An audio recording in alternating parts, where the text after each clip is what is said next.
राजकारण, समाजकारण, कोकणातील प्रत्येक घडामोड. सिंधुदुर्ग 24 तास आता नव्या रूपात. सिंधुदुर्ग संवाद. ताज्या घडामोडींसाठी आताच सबस्क्राइब करा. JSW मायनिंग प्रकल्पाच्या ड्रोन सर्वेला परवानगी देण्याचा सिंधुदुर्ग जिल्हा परिषदेला कोणताही अधिकार नसतानाही मुख्य कार्यकारी अधिकारी यांनी त्याबाबतच्या परवानगीचे पत्र JSW कंपनीला 12 जून 2026 रोजी दिले आहे.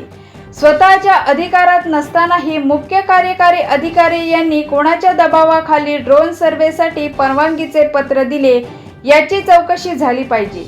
या पत्रामुळे मायनिंग प्रकल्प सुरू करण्यासाठी जिल्हा प्रशासनावर सत्ताधाऱ्यांचा पूर्णपणे दबाव असल्याचे दिसून येत आहे, अशी टीका माजी आमदार शिवसेना जिल्हा प्रमुख वैभव नाईक यांनी केली. सिंधुदुर्ग जिल्ह्यातील आसगाव ठाकोरे येथे की आता मायनिंगचे सर्वे सुरू आहे, त्याचबरोबर इतर गावामध्ये सुद्धा पूर्वचा सर्वे सुरू आहे.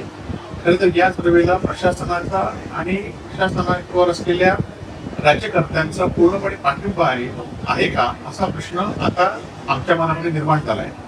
कारण जिल्हा परिषदेचे मुख्य कार्यकारी अधिकाऱ्यांनी हा सर्वेसाठी पत्र दिलेलं आहे. खरं तर जिल्हा परिषदचा या सर्वेमध्ये कुठलाही अधिकार नाही. ड्रोन सर्वे असेल तर जिल्हा प्रशासनाची, जिल्हा पोलीस प्रमुखांची परवानगी घ्यावी लागते.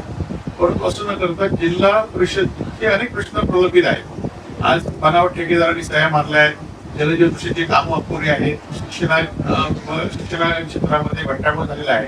असं असताना मुख्य कार्यकारी अधिकारी कोणाच्या दबावाने ही पत्र काढतायत आणि सर्वेला परवानगी देत आहेत. तर त्याची चौकशी झाली पाहिजे अशी आमची मागणी आहे. आम्ही ती योग्यपणे करू, परंतु जिल्हा प्रशासनावर पूर्णपणे राजकीय लोकांचा दबाव आहे हे या पत्रावर दिसून येते. सिंधुदुर्ग 24 तास आता नव्या रूपात.